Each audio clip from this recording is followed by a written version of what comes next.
Hey everyone, welcome back to the channel. Today we're diving into a super useful Google Sheets skill, how to delete a protected range in your spreadsheet. By the end of this walkthrough, you'll be totally comfortable removing those protected zones, so you have the freedom to edit and organize your data exactly the way you want. Whether you've inherited a sheet with locked cells or you're tidying up after a collaborative project, mastering this little trick can really save you some headaches. All right, let's jump right in. First things first, open up your Google Sheet. Now look towards the bottom of your screen, you'll see tabs with your sheet names. Click on the tab for the sheet where your protected range lives. It's pretty easy to overlook, but picking the right tab ensures you're working in the correct space, especially if your spreadsheet has multiple sheets. If you're not sure which one has the protection, it's worth double-checking. Better safe than sorry. Once you're in the right sheet, direct your attention to the top menu at the very top of Google Sheets. Click on Data, and then from the drop-down select Protect Sheets and Ranges. This is where all the magic happens. A panel will pop up on the right side of your screen, showing a list of all the protected ranges and sheets. Think of this panel as the control center for your spreadsheet's security settings. Now take a look in that right side panel. You'll notice entries for ranges or perhaps entire sheets that are protected.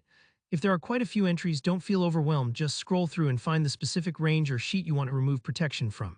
If you're not sure which is which, you can click on them to preview the protected area. Google will highlight the matching cells so you know exactly what you're about to edit. Once you've located the right range or sheet, click directly on its name in the panel. This selects it and brings up a few more details about the protection settings. At the top right of this panel, you'll see a small trash can icon. It's easy to miss, especially if you're new to this panel, but it's the fastest way to get rid of protection you no longer need. Go ahead and click that trash icon. Google will usually pop up a confirmation message just to make sure you didn't click it by accident.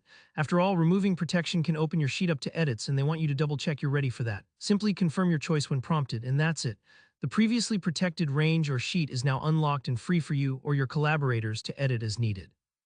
It's really that straightforward, but let me reassure you, if it takes a couple of tries or you accidentally select the wrong range, don't worry. You can always go back in and reprotect a range if you need to.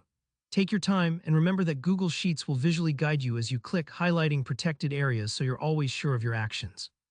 So as you can see, deleting a protected range in Google Sheets is just a few clicks away, but understanding where to find those options and why each step matters makes the process much less intimidating. I hope this helped clarify things for you.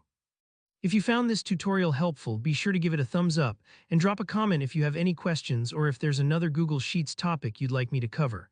Don't forget to hit that subscribe button for more easy, practical tutorials. Thanks for watching, and I'll see you in the next video.